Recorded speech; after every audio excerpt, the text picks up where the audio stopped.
All right, so today we're going to start up here on the top front of your unit. So you've got your your motorized tongue jack. You've got a light here for hooking up and disconnecting in the dark. Your button here is going to retract, so you press retract, it's going to lower the front end. You press the bottom, the extend, and it's going to bring the front end up. Over across the top of it, you do have your 7-way. This is going to plug into your truck to provide you with your running lights, your turn signals, your brake signals, and it's going to charge your battery when you've got it plugged into your truck.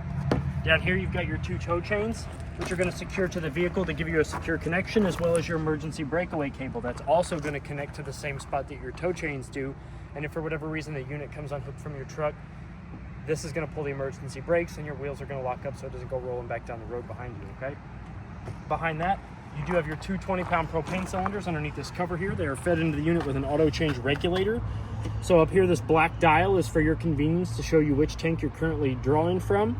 When that one gets empty, you open up the other one, flip the dial over. You can take the empty one off and get it refilled or replaced if you need to do that. And then on the front of the dial down here where my finger's at, there's actually a little change dial that will go from red from not drawing gas to green, showing you that it is getting gas. When you take your cover off, if you do put it back on, you do want to make sure that the 2 locking bolts are as close to the unit as possible, so that way when you're traveling down the road, wind doesn't grab this top lid and rip it off. And then behind that, you do have your 12-volt marine and RV battery that is in that battery box to keep it protected, keep your terminals and your wires from getting corroded and rusted and all that good stuff. Behind that, you have that box that's labeled the vault. That is going to be where your battery disconnect is at. So that switch there, you can actually turn that if you're going to store this unit for extended periods of time. You go ahead and turn that from on to off, and that'll cut the juice from the battery to the unit so you can conserve whatever battery is left for the next time you want to use your unit. We're going to come over here. In this front compartment here, this is where your generator is located. It is the 5500 EVAP. So we're going to go ahead, this is your owner's manual and literature for your generator. I'm going to show you what's behind this panel here. Come on in. There's a frame. There we go. So if we open this up here, you can actually remove your whole door. Now when you do use your generator, you do want to make sure that this is vented because this does get hot. But when you put this on here, it will keep the noise down. It is still rather noisy, but it will keep the noise down, but you do want to make sure that your door is up so that way you don't melt the inside panel of your door. Your breakers are here. They're labeled on, and then when you flip them, the other side is labeled off. They are 30 amps, so when you are plugged into your unit, you can run your generator when it is plugged in, but you want to flip those off so it's not trying to switch back to using the generator on power. But when you're ready to unplug your unit, you're going to turn these to on, and then that will allow the generator to power the inside of your unit. Your switch here is to power on and prime. So this button down here is for priming. So you'll hold that for about 3 to 5 seconds. You'll hear it attempt to siphon gas from the gas tank that's built into the back of the unit. After about 3 to 5 seconds, once that noise gets a little quieter, you'll know that it is siphoning gas and you're able to let go of the prime button, and you can hold down the start until this light turns on and it'll run on your generator, okay? And then you can put this back on. And this just snaps into place. Go ahead and put your literature back up in here and close this. This exhaust here is the exhaust for your generator, so if you are going to use it, you really don't want to put anything down in front of that or have that be crowded by anything, okay? You have some important information here. This is your manufacturing sticker. That's going to tell you who made the unit, what day it was made, the rim size, the tire size, and the usually the gross weights are on there as well. They're also all here. And then the top sticker there is your tire and loading information. This is going to tell you the size of your tires and what PSI your tires should be at, which this one should be at 80. So all the tires are going to be on this are going to be around 75 to 80 PSI. Given our weather here, anywhere between 75 and 80 is fine. You don't want to go anything above 80, and you really don't want to go anything below 75, okay? So we're going to work our way back here. The first panel we've got on the side. On the slide here is your Suburban on-demand water heater.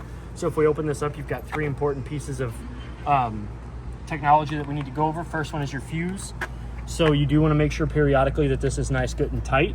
The next one here is your power switch. So if you're going to be using this thing about every weekend, every other weekend, it's actually okay to go ahead and leave this in the on position like it is now. But if you're going to store it for a long period of time, you do want to make sure that this is off. Your water heater will turn on and off with a panel on the inside, and this runs the whole thing. And then you have O for off and I for ignition. It's the easiest way to remember that. But I'm going to go ahead and turn it back on so that way when we get inside, I can show you what that panel looks like, okay? Last but not least is your pressure release valve. That's going to be this little valve here. Not only does that allow the pressure to get knocked out of the water heater when it's got too much pressure built up, but this is also a good way to let you know that there's water in your water heater, because it's never a good idea, even these tankless ones, to turn them on and use them when there's no water in your water heater, okay? So if you ever want to see that, go ahead and give this a pull. There is no water currently in the unit, but if you pull it about that far back, you'll see water starting coming out of that pressure release valve, okay? So then right here, you've got your city water connect. So this is where you're gonna hook a hose and regulator up to. And I always recommend a regulator at the end of your hose, because what that does is it keeps the pressure from the hose down between 40 and 50 PSI. And anything higher than that, and you do run the risk of your water lines becoming disconnected at the hose clamps. You have an outside spray port here, so your spray hose will have two teeth that you'll fit into these two notches here. Once you push it in, you'll rotate it a quarter of a turn clockwise, which will lock that hose into place. And as long as you are connected to city water or you have your water pump on, that will automatically pressurize your outside sprayer, okay? There is no on and off. So once you hook your hose up to that, if you've got your water pump and you're connected to city water, it will automatically kick on. Down below that, we've got our sewer outlet connections. So you've got your sewer outlet there. That cap comes off. That's where you're going to stick your sewer hose. You're going to run the other end to the proper dump station. And the first one you're going to pull is the black valve there. That is your black tank. That is your toilet. That's going to be where all the yucky stuff goes. You're going to let that drain out.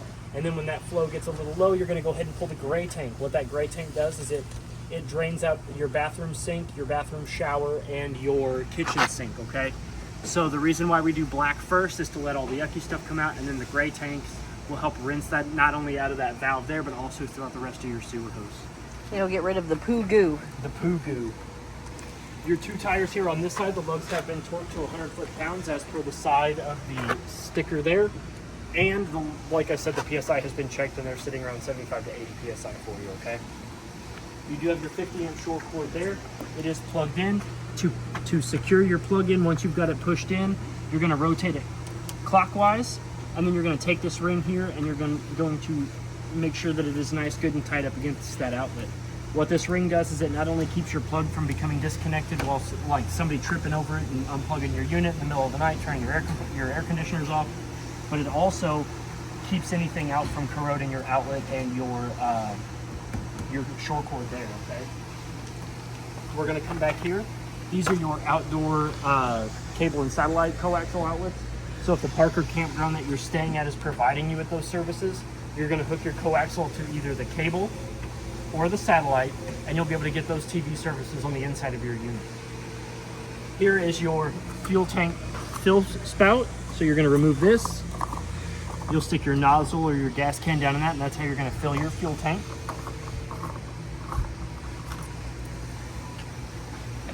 That was for the gas can. So I'm gonna go ahead and open this up for you, just so you can see that. Let's see what key it is. So it is a 751 key, so on your keychain you will have a little silver-headed key. It'll be the only one that does not have a plastic head on the top of it, okay? So if we open this up, you'll notice that you do have a fuel nozzle in there. This fuel nozzle is used for filling up your toys, and it also uses the gas out of the fuel tank. So just remember that this is not only shared between the generator, but also the fuel nozzle. You have an on and off switch here, which will turn the pump on to siphon from that fuel tank out of this.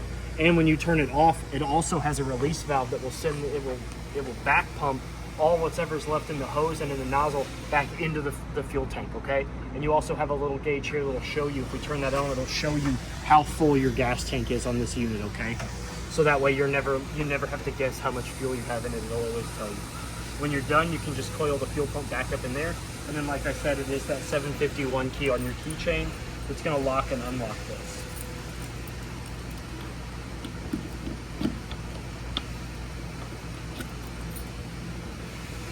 So we are going to come around to the back. So this is your toy hauler door. So I'm going to try to move this out of the way to see if I can put that down.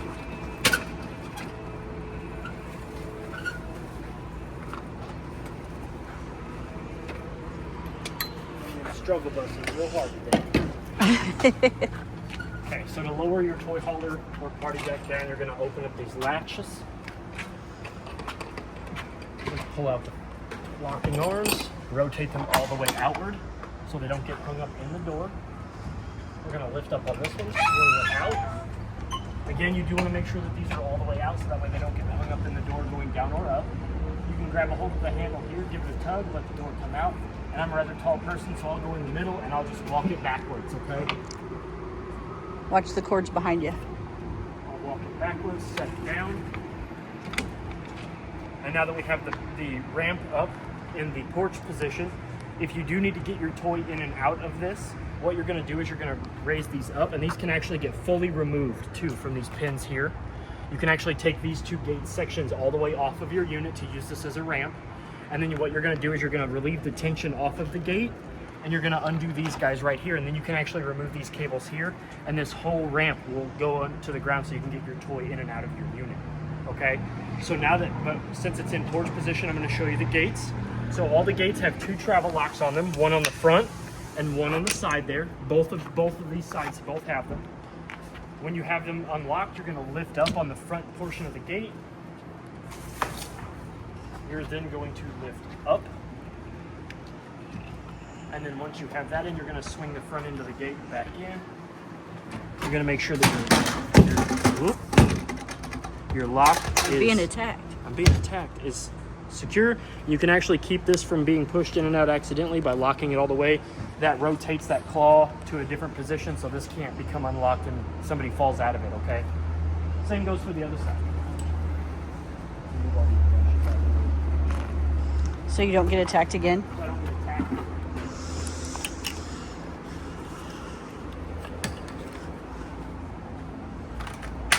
And the same goes for this side. So we're going to undo the front lock, undo the side lock. You always want to make sure that when you're locking these back up in place that they do go through these little eyelet holes here. That's what keeps them secure. So you can't just fold this up and connect it back. You do want to make sure that the front ones go through that eyelet hole and snap back into place. So what we're going to do is we're going to lift up on the gate. We're going to swing it outward. I don't know if I'm going to be able to get this one in, but you get it mirrors the other side. So you're going to swing this around. That's going to lock into that place, and then this foot on this side has the same locking mechanism on that side. And then if you could get it there, you could flip this down and lock it. Yes, to keep the gate from opening and closing. And when you close them, you just reverse it. Yep. Like he's doing right now. Yep. And then when you do bring these back down, so on the back ends of these, they actually do have a section of netting and a little hook that when these are up, they'll actually clip to the inside rail of the door, so that way no kids or animals or anybody can like stick their hand out through the side or fall out of the side of the gate for you, okay? And when you put these gates back down, you do want to make sure that these are tucked underneath, so that way not only do they stay protected, but they also don't get caught up in the springs or the door jambs or over here inside the door. And then you do your underneath and snappy snap. Yep. And then we'll remember I locked this one, so what we're going to do is we're going to slide that lock back open. I'm going to push inward. Just going to kick it out of the foot. I'm going to bring the gate outward. I'm going to lay the long portion of the gate flat. I'm going to tuck this in for him because I'm going to make sure that flap is tucked nice and flat up in there. There we go. Okay, I'm going to fold the gate back over the top. I'm going to take the first eyelet. I'm going to run it, the first strap, I'm going to run it through the eyelet. I'm going to bring it back over and I'm going to snap it into place. That one snapped. Okay, and then like I said, if you do need to remove these gate sections to get your toys in and out of the toy hauler, you can actually just pull these pins here and these gate sections are removed all the way. There's another set over here. Corner. Yep, and then you'll actually undo this screw here, which will disconnect this, or if you want to keep these tensions so that way you can, you back your toy out and then you want to use this as a deck while they've got the toy out, you can actually just remove these pins here and you can take that whole chain off of that way. You can keep the tension, so that way you can just store these for when you're ready to use this as a porch, okay? So now I'm gonna lift up here in the middle. Like I said, and you'll find your own rhythm for this, but I like to lift up in the middle, and then like I said, because I'm tall, I'll walk it up. And then you want to make sure that these are in on both sides. I'll get it pushed almost all the way up, make sure my cables are pushed in, shut the door, and then I'll start on whatever side I'm closest to. I'll swing the arms back in, lock the one side, swing the locking clasp back down, and then I'll come over here and do the same thing. And now your toy hauler section is back up. We go So up here at the top of that, you also have a backup camera mount. So if you do want to have a camera on the backside of your unit for your ramp, for your porch, you can actually take that plate down and purchase a camera in the store, and we can put that camera on the back of it for you. So we're going to come over here to the side of the unit. So starting off, you do have a switch here for the rear stabilizer jacks. They are motorized.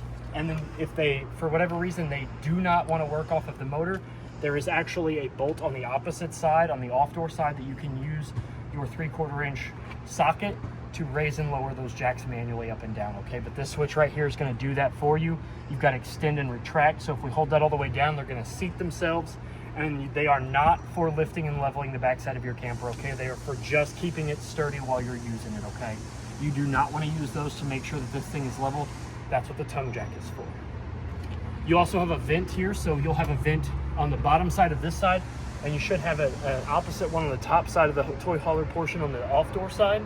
What these are for are these are to create a breeze through here. So say you pull your side-by-side or your motorcycle, four-wheeler, whatever you're hauling, you've been using it all day, you pull it up in here, it's gonna make fumes, right? So you'll open this up to face the backside, and then you'll open the other one up to suck air in, and what that'll do is that'll help evacuate those fumes from the backside of your unit, okay? And then, like I said, you can also open these in any of the directions. They're both omnidirectional, okay? So then we've also got a hole here that leads into a 3/4 inch pipe that has a hex head on the top of it, so that way you can raise and lower your farrier, which has got your spare tire on it. Your spare tire is actually up underneath the frame of the unit, and it has also been checked, and the PSI is sitting at 80 on that, and then that'll raise and lower that farrier so you can get your spare tire on it off, okay? You do have a back entry door to get you into the toy hauler section, so whoever's staying back here, or if you need to get to your toy rather quickly, you can just get into the back door here. It also has its own storm door. And then it also has its own set of stairs and its own fire extinguisher. So if you do need to get in an emergency, there's also a fire extinguisher back here by this door as well. To get these stairs out, you're gonna grab here, pull outward, you're gonna take the bottom step and you're gonna rotate it downward, okay? That's gonna give you the stairs to your entryway to the back. You do have a lock for your door here, so if you do want to keep the door open, this little T-shaped post will fit into that little post there, and it'll keep your door all the way open for you. Your two tires on this side have also been checked. The PSI sitting anywhere between 75 and 80, as per the side of the tire and the sticker on the side of the unit.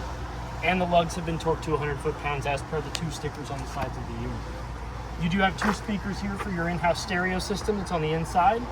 You've got your outside cable outlets, so whatever TV services you're getting on the inside of your unit, you hook up to this, the other end of your TV, and you'll get whatever services those are on the outside of your unit. You've got a backer here, so you can mount a TV mount bracket there.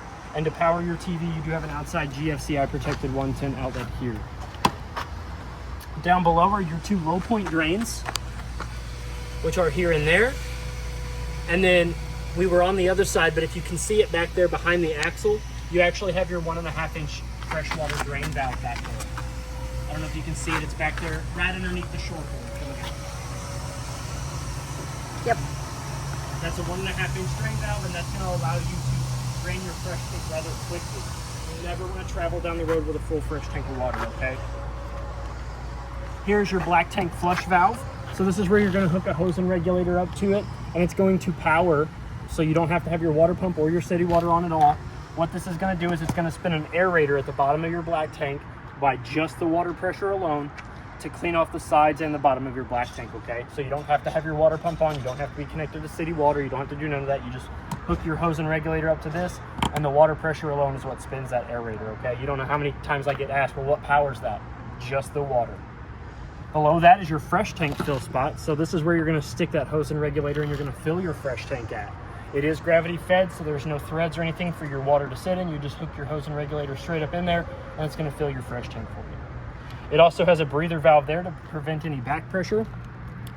And if for whatever reason you lost track of time or whatever and your fresh tank does fill, water will start spewing out of that if it gets too full.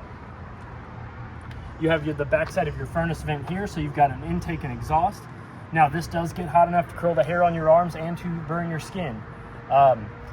So if you're going to have people hanging out outside of your furnace when you're using it, please tell them to avoid this at all costs. There's also another thing for your furnace. It's called a mud dauber screen. It's two little dome vents that fit over each one of these to keep mud daubers from going in there, building a nest, and inviting all their friends and family. It's a $20 part in the store, or it's $150 an hour for us to go in there and flush them out. One thing I will tell you and be advised of is those mud dauber screens also get hot when your furnace is on. I was doing a virtual one day and I didn't realize the furnace had just been on, and I went to touch it and it left hash marks all over the palm of my hand for about 45 minutes. So just remember that that whole section here will get hot when your furnace is running, okay? So we've got your main entry door that we're going to get to in just a second. You've got your switch for your front stabilizer jack switch is right there. And again, there is a nut on the opposite side that you can attach a crank handle to, or a 3/4 inch socket to raise and lower those stabilizer jacks if for whatever reason the motor does not want to work. On this side is your storage compartment, as well as your solar charge controller right there, which is going to tell you 3 very important pieces of information. It's going to give you what the voltage of the converter is putting out, what is being put back into the battery from the panels on the roof, and it's going to tell you the temperature of the panels on the roof. You can cycle through all of those by using the plus and minus button or the up and down buttons. Next but not last is your solar disconnect. So if you do not want to use your solar, you don't have to. You can go ahead and turn that off, and it'll turn your solar off for you. Next is your awning button. So this button here is the outside control for your awning. So if you do want to use your awning, but you don't want to have to go back inside your unit to get it out and in, he's got a switch right there. Since we're going over this, I'm going to go over it out here because it's a little easier to do it out here. So I'm going to extend out your awning. Now your awning is one of the most expensive repairs on your unit besides your roof. Okay, so if you're going to use your awning and you're going to step away from your camper for more than about 5 minutes at a time, please bring your awning back in, because the canvas and the arms are both very expensive, and then it's going to suck. So I'm going to bring your awning out all the way. I'm going to show you what it should look like when it is all the way out. So as you can see that there's a skirt. So once that skirt gets to about there, that's where you want to stop your awning, because that's going to allow the top canvas to have the proper amount of slack, and that's also going to allow that skirt to do its job properly. Now that we have it out, you can see that these 2 bottom arms here on both sides have a nut in the middle, and you can actually manipulate them. So I'm going to go ahead and tug down on that. It might be stuck because of the weather. There we go. So if you see, I can tug down on that, and that creates a pivot point in the middle, which lowers the pitch of either side of your awning. You can actually do that to one side or the other, depending on where the sun or the rain is coming in at. So we can pull that down. As you can see, this portion of the awning is going to be a little lower. You can actually do that to both sides to create a steeper pitch in the front, so that way you can protect yourself from rain and sun in the front of the awning as well. But when you are ready to put your awning back up, you do want to make sure that this is back up into the default position, okay? Which is going to be straight up and down, just like it was, okay? Just like that. You do have to put a little bit of force into it, and if you don't want to have to put force into it, you can loosen these up, but you don't want to make them too loose, okay? So it's better to just try to put a little bit of force behind them, okay? Because if they're not back in the default position, that kind of puts a strain on the arms coming back in and out properly. So you do want to make sure that they are back in the default position when you bring your awning back in. And like I said, you have an awning switch on the outside and the inside of your unit, okay? And when you're bringing your awning in, you do want to make sure you're bringing it in where the canvas is rolling up on the top of the tube, okay? Because if you were to just hold the out button, what that would do is that would actually begin to roll it back up with the tube, with the canvas going on the bottom, and that's not good, because then the bottom of your canvas is on the top and you're exposing your awning on both sides. So you do want to make sure that you're rolling it in the proper way, which is how I'm rolling it in right now, okay?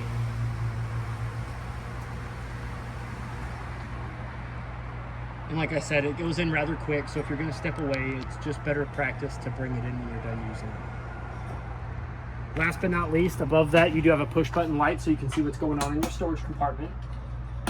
And then below that is your tire pressure monitoring system, your tire link. So if you do have that, you have capabilities for that, that's where that module is going to go and plug into that, okay? So now that we're done here on the outside, let's go ahead and go to the inside of your unit. So we're going to come over here to the main entry door. So like I said, you have that entry door, which gets you into the toy hauler, and then this is your main entry. So we're going to pull this pin here. That's going to unlock our safety handle. So we're going to detach our safety handle from the wall. We're going to slide it all the way down. What I'm going to do with this pin now is I'm going to stick it back in the hole where it came from, so that way we don't lose it. Next, I'm going to come over to my stairs. I'm going to grab this pole here. I'm going to rotate them downward. I'm going to grab the top step, and I'm going to lower it down. Now we can go inside of our unit. I'm going to open the doors. And there is a shock there that will keep the door from opening all the way up. So now that we're in here, you can see that it is dark, but I'm going to point out that there is a fire extinguisher there by the floor of the door. And you also have your smoke detector up here in this ceiling above our heads. Those are two of the three important safety features of your unit. Also with the LP detector. Those three things need to be checked about every 90 days. Or I like to tell people check them every time you're going to use your unit. Okay, when you're in here stocking up for the weekend, go ahead and test that. Test the smoke detector and check out your fire extinguisher. Okay. So now that we're in here, I'm going to go ahead and turn some lights on. I'm going to touch this switch right here. That's going to turn the lights on. And if it's too bright in here for you, you can actually lower this switch here and it'll dim those lights down for you. Next to that, you do have a 110 outlet, so if whoever's sitting on the couch here watching TV wants to charge their phones, you can do it either at that 110 outlet there, or when we get to the couch, I'll show you that you can charge it somewhere else too. Up above here is your control panel, or the brain of your unit. So you've got 6 buttons here. So you've got your battery button, which is going to show you off of the low 11.2, 11.7, or 12.3. So if we press that, it's going to show full. It's always going to read full no matter what, as long as it is plugged into the shore port, okay? So if you do want an accurate battery reading at your control panel, you do need to unplug it. Next is your black tank 1. This is going to be your black tank. That's going to be for your toilet, okay? For just the toilet. Your black tank 2 is not used because there is only one bathroom in this unit. Your fresh tank is going to read for your fresh tank water off of the empty 1/3, 2/3 full. Your gray 1 is going to be for your bathroom shower and your bathroom sink and your kitchen sink, okay? And then your gray 2 isn't used. Okay, so your black 2 and your gray 2 are not used for your unit, okay? This is just a default panel, so the only 4 buttons you're going to need to worry about are the top 4. The next over on the list of buttons is your water pump. So this blue switch here, if we press that on, it's going to illuminate, showing you that it's engaging. And it's going to begin to siphon the water from your fresh tank into the lines of your unit. But there is no water currently in the unit, so I do not want to turn that on. Next is your auxiliary lights, which are going to turn on a string of lights that are... they're outside. The auxiliary lights are going to be on the outside of your unit, okay? You've got your cap light switch, which is going to turn on the string of LEDs that run the cap of your unit. You've got your porch light, which is going to turn on the light above the entryway door for the main portion of the unit. You've got your awning lights, which is going to turn on a strip of LEDs that run the length of the awning tube. And then you've also got your other auxiliary lights, which also turn on your porch lights on the back side of the unit, okay? So these 2 light switches here are for the back side of your unit. You've got your slide button here, which is slide in, which is going to bring in the slide that has your kitchenette on it and your jackknife couch. And then out's going to push it out, and then you've got your awning switch, which we went over on the outside of the unit as well, okay? So this is the same switch, just on the inside of the unit. So we are going to go over your couch next. This does have reclining features, so in between you'll see these 2 little black rings. If you tug those, this side will recline, and if you tug that one, that side will recline. You also have your cup holders here, which if we tap, they turn on some lights down at the bottom, so if you've got all the lights off, you can see where your drink's going. And if you want to charge your phone, there is a USB outlet right there on the front of the couch, so that way if you want to charge your phone instead of having it set up there, you can do that as well. The window here on the side has a pull-down shade, and it opens by grabbing these 2 pinch tabs here, lifting towards the center and pulling the window up. You also have above head storage, as well as storage above that. And then you also have your IRV technology stereo right there built above the control panel. So to turn it on, you've got the power and mute button. You've got your Bluetooth, your AM, FM, your mode select button, your play and pause, your seek and find station buttons, zone 1 for inside, zone 2 for outside, and your volume control and menu select dial.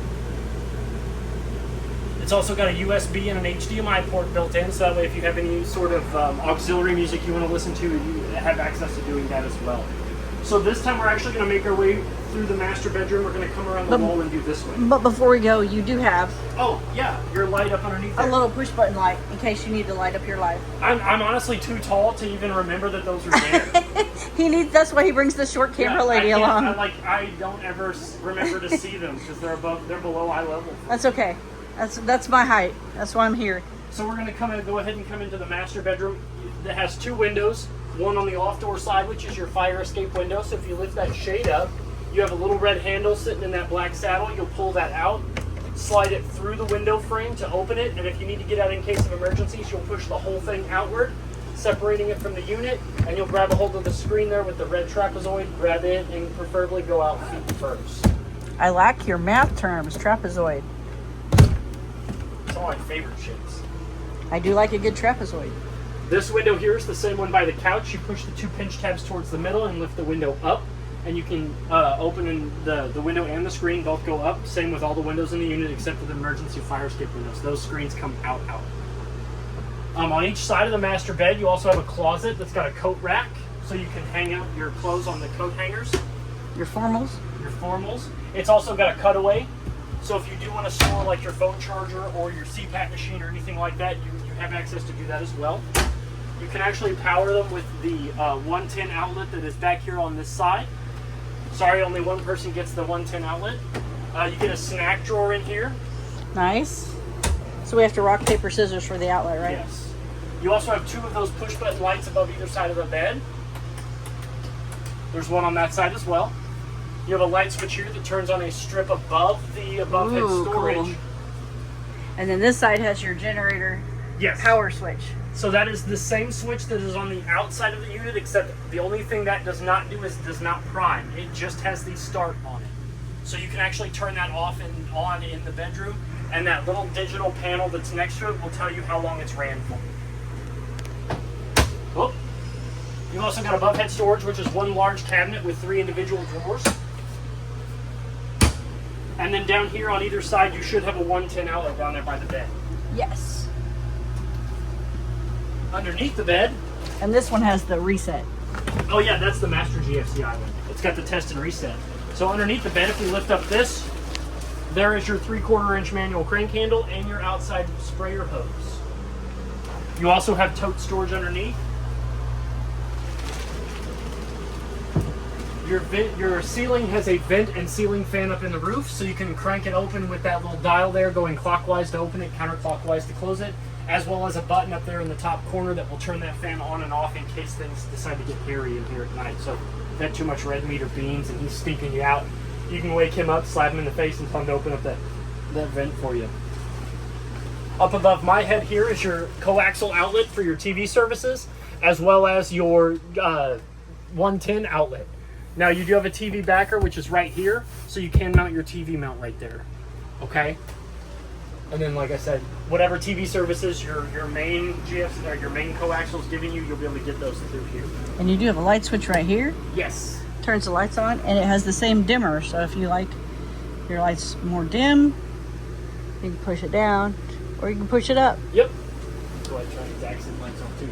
And then your door is a pocket door, or well, not a pocket door, but a sliding door.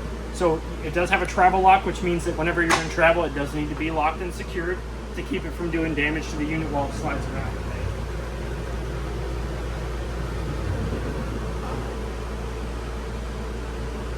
And to lock it, you just slide it into place. Next, we're going to move on to your jackknife couch. So this is not only a secondary sleeping option, but also a couch. So what you're going to do is you're going to pick up on the bottom. I grab here in the middle of the top 2, rock it. Oh no, I'm done. It's not a jackknife. It folds up on over itself. It's a flipper. So what you're going to do is you're going to grab the top of the back, you're going to rotate it over. It's also got 2 legs here that are going to fold out. And then this can lay flat, and it becomes a nice little secondary sleeping option. Now, it does have a strap for travel, so if you put it back up in a couch position, you can actually lock it into place. This will fit into a strap down at the bottom that runs the underneath, and you can cinch it into couch position, so that way you don't worry about it folding over and doing damage to any of your stuff or anybody that's hanging out. When you fold it back up, you do want to make sure that the feet are folded inward. They won't fold outward, so that they do need to fold inward, because if you fold them outward, you're going to hit this in the side of the wall. So you rotate the back of your couch all the way back up. This strap will come over the top of your couch, and the clasp for it is down here underneath the couch. So you'll just grab that, and you'll cinch that into place for you, okay? You also have a GFCI protected 110 outlet there on the side, so you can charge your phone, whoever's hanging out on this sleeping portion, as well as a little magazine / cubby rack. For more snacks. More snacks. You also have one large compartment with 3 individual doors. Well as the window back here can act as a secondary fire escape by flipping down on the latch. Slide the window and the screen outward and you can jump out feet first preferred. Pull down shade just like the rest of them. We're going to move on to your kitchen island here. So you've got a little islet. Here, like I said, there's your LP carbon monoxide detector. Above head cabinetry. 3 doors. These are one large cabinet as well with 3 individual doors. Your nice big stainless steel basin sink with your stopper, just like the one at home. Your faucet is labeled there on the front, hot to the left, cold to the right. To draw water, you pull it towards yourself. And it's also got an extendable neck / sprayer on it. So you can turn this button on here to go from sprayer to faucet. You've got a little cabinet here. I don't know what you could put there, but because there's no lip, so you don't want to put your sponges or anything there. Pull-out drawer there. This has got your owner's bag in it that's got all of your information in it, as well as all the screws like your hardware for your television.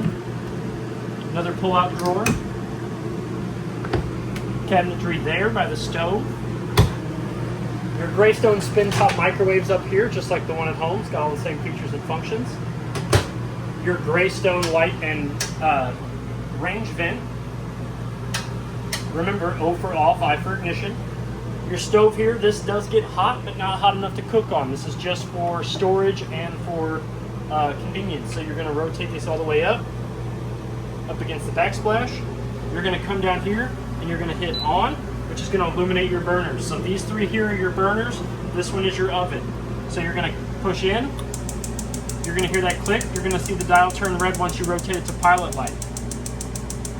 After about 5 to 10 seconds of holding that, you're going to see the flame up here. I can't remember if the gas is on or off. So once that lights up, you're going to hold that for again another 5 to 10 seconds. Then when it lights, you can let off. If it goes out, you're going to repeat that process. If it stays on, then you can adjust the temperature. Once you have one burner on, the other 2 burners are going to be a little easier to light. To turn your oven on, you're going to hit the button that's labeled oven. It's going to turn that on. You're going to open your oven. You're going to do the same thing. You're going to push in. You're going to rotate. That's going to turn your pilot light on. Once that flame comes on, you're going to rotate the dial to auto. Once it's on auto, you can actually control the temperature with these +5 degrees, -5 degrees buttons right here, so you don't actually have to try to guess, and it'll tell you what your temperature's at, which is really nice. To turn it off, you just hit on and off again, which will shut it all down. Below stove storage, which is really nice. I always like it when they include big cabinets down here, so you can store your fryer, your roaster, your whatever you're going to cook with down there. Rotate that back down. If you are going to use your stove, when you're done, let it cool down before you lower this glass back down over the top of it, okay? You always want to make sure that that's lowered back down when the stove top is cool, okay? So now we're going to turn our attention over here before we go down the hallway. So you do have your little booth seating here, which can open up into storage. So what you're going to do is you're going to lift this up, and this can actually be removed, and there's a little bit of, you do have your furnace back here and your vent, but there's a little bit of room there for your, I know a lot of people store their manual crank handles in there. There's not a whole lot of room, but you can store your manual crank handle in there if you don't want to move it underneath your bed. Then you've got this cushion there, which is Velcro to the wall. That window there is a secondary fire escape window. You'll pull this tab here. Or no, to open your fire escape window, you're going to lift these red tabs on either side. This just opens the window regularly. So if you lift those 2 red tabs up, you can push that whole window out and you can get out in a quick blaze of glory if you need to. We're going to go ahead and lower that back down to let the sun in. Your TV here has a 110 outlet above almost by the ceiling up there, as well as that coaxial is your master. I like to refer to it as the master coaxial outlet, because it's got a button there, which is your antenna booster. When the light is on and the coaxial is in the bottom port, you're only going to get antenna channels throughout the unit on the outside of the unit. To get cable and satellite, you're going to undo the coaxial from the bottom one. You're going to put it into the top coaxial, and you're going to depress that button, and it's just going to turn the light off, which is going to allow you to get cable and satellite throughout your unit. So this pretty much controls every coaxial outlet in the unit and on the outside of the unit. So if you're wanting antenna, bottom one light on. If you want cable and satellite, top one light off, okay? Next, you've got a GFCI protected 110 outlet there by the table, as well as your Dometic thermostat, which it's currently on. So we're gonna go into mode select. It's gonna light up. Then I can cycle through my modes, which are cool for your AC, furnace, and then off. And then your fan speed is going to be set to auto, and then we're going to go back to cool. The arrows here are for increasing and decreasing the temperatures, okay? And when you go into your fan select, you can actually use those arrows to change your fan speed. But I'm going to tell you right now, it's best to just leave it on auto. The Dometics, they're built for auto. If you change it to low, it's going to burn up or freeze up your compressor or your air conditioner. It's just going to be a bad deal. Okay, so it's best to just leave it on auto. That way it'll cycle. When it gets to the temperature, it'll turn off. When it gets too hot, it'll kick back on. We briefly went over that the big black vent down there at the bottom is the backside of your furnace. And this guy right here is your breaker / fuse panel. So your breakers are here. The most common one you're going to be using is this 15 amp guy right here. This is your GFCI. So if any of them get moisture in them, this is going to trip. It's going to go to bypass. You're going to flip it all the way off and then flip it all the way back on again. And then over here is your fuse panels. It is an auto detect fuse panel. So if any of these guys decide to blow, the little red LED light next to them will illuminate to show you which one is exactly blown. And you can actually see that from this panel here once it's closed. So now we're going to come over here to your refrigerator. You do have a Furrion fridge freezer combo, which does have a travel lock. So in order to undo that, you're just going to grab it and pull. Swing that down. Now, when to opening your fridge, you do want to push the paddles in. There's paddles up underneath here. You do need to depress those to open your refrigerator up.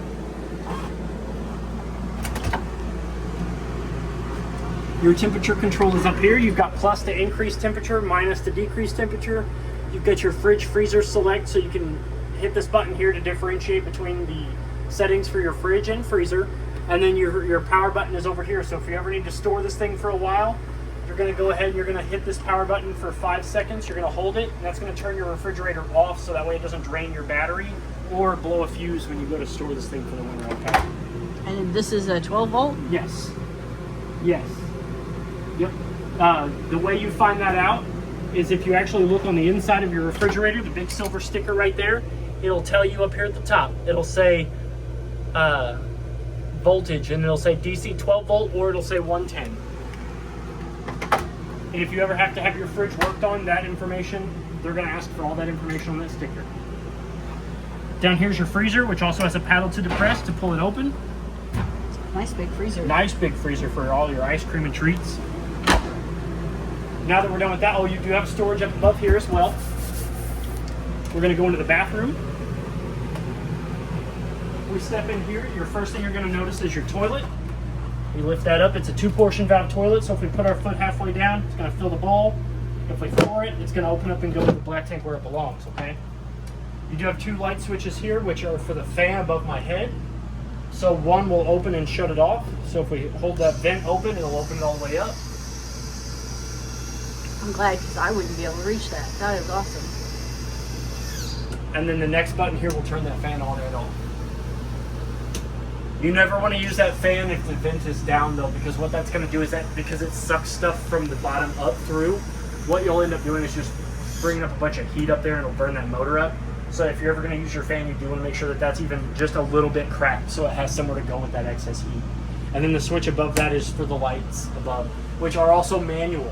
So if you ever come in here and you see one of those off, you know there's a giant loose in your camper. Yeah, no joke. I was about to say that. But if you ever come in, don't fret. Always make sure that they are in the I position first. And then if they're not, then you go from there. You've got another GFCI master outlet right there, as well as your hot water heater control panel. So right now it's off, so we're going to turn it on. It's going to turn on. All 4 icons are going to eliminate blue. You've got your increase and decrease button.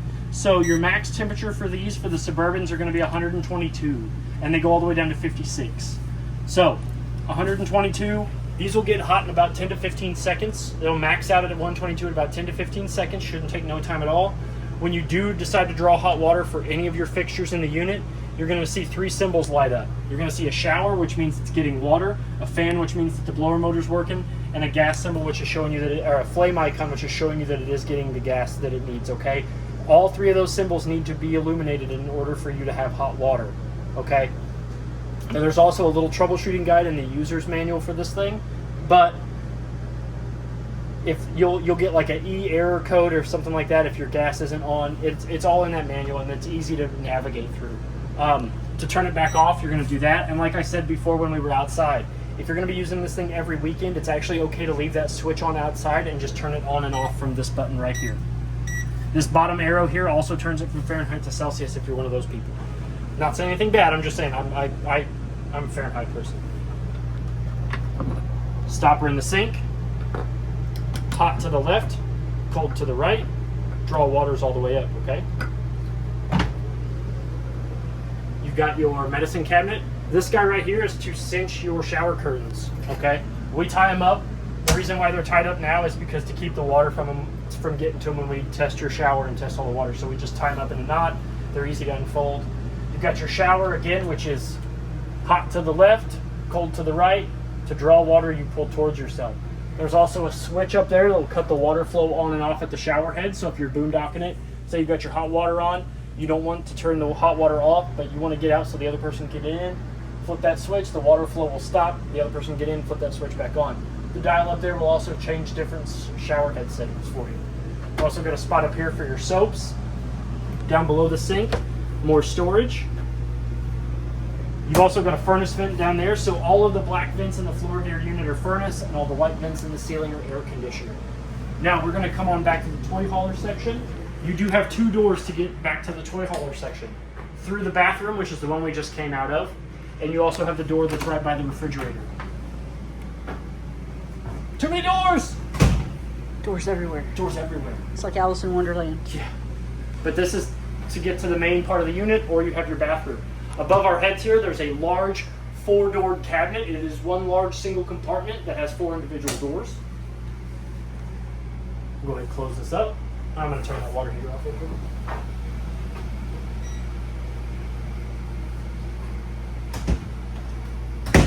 So now that we're back here, we've got your light switches. So this one over here on the right is going to control the 4 manual switched lights there, just like the ones in the bathroom. They all have to be in the on position to work off of the switch. And then you've got a light switch next to that, which is going to turn on the strip of LEDs above your bed, which we're actually got a separate video that we're going to attach on this on how these work. So that way you have a video on how this bed lift works, but the switch for your bed lift is right here next to the light switches, okay? You also have a thermostat for the air conditioner that is back here. All the same features on the one in the front, except it does not do heat. It is just the air conditioner in the back side of this, okay? Like I said, you've got your furnace vents in the floor. You've got a vent over there, which is the opposite of the one I was talking about. So say you've parked your toy in here and you're ready to travel down the road. You're going to squeeze the handle and you're going to push this one towards the front of the unit. That's going to open that vent that way. Then you're going to come down here to this one. You're going to squeeze the handle and you're going to pull it towards yourself, which is going to, no, you're going to push it away from yourself. My bad. You're going to push it away from yourself, which is going to open it that way. So that way, if you're traveling down the road with your toy in here, air's going to come in this direction, suck all the fumes out, and go out on the floor, okay? That's going to help you evacuate those fumes from your toys.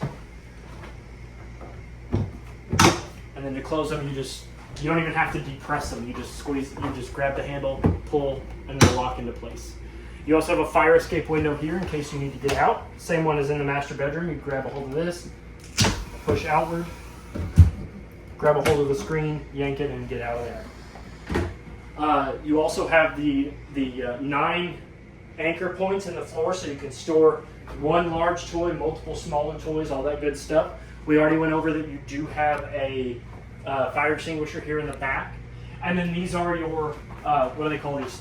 3-season doors? 3-season doors. So when your tailgate is down or your back gate is down and you're ready to use it for a porch, you can actually undo this travel lock here. And these become sliding glass doors. And then if you want to, you can actually even open these up to where they open up outward by grabbing a hold of these 2 black lines here, pulling, and these 2 doors will swing outward. so that way you can kind of have either a big open spot, or you can actually have glass doors for your back deck. But you want those locked in travel. Yes. Anytime I tell anybody, anytime there is a lock on something, you do want to make sure that it is locked for travel. They put that there for a reason, and if this isn't locked, these glass doors here can bang into each other and shatter, and if they're not locked up here at these two pins, which is behind this metal plate up here at the top, I know it's kind of hard to see, but there's a little metal plate. If these are not locked behind those metal plates, these doors can swing open and do damage to themselves by hitting the back of the gate themselves, okay?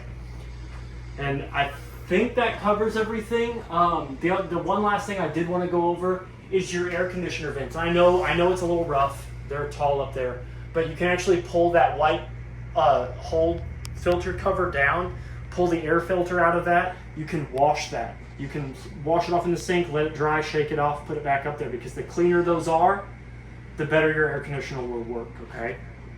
Oh, one last thing. You do have a TV outlet, coaxial outlet, and a 110 to power the TV there, and you do have a wall mount here that you can put a wall mount on, a TV back here, okay? I think that covers everything. If you have any other questions, though, please feel free to reach out to me here at Parkland RV. My name is Trey. Happy camping and good luck. Thank you.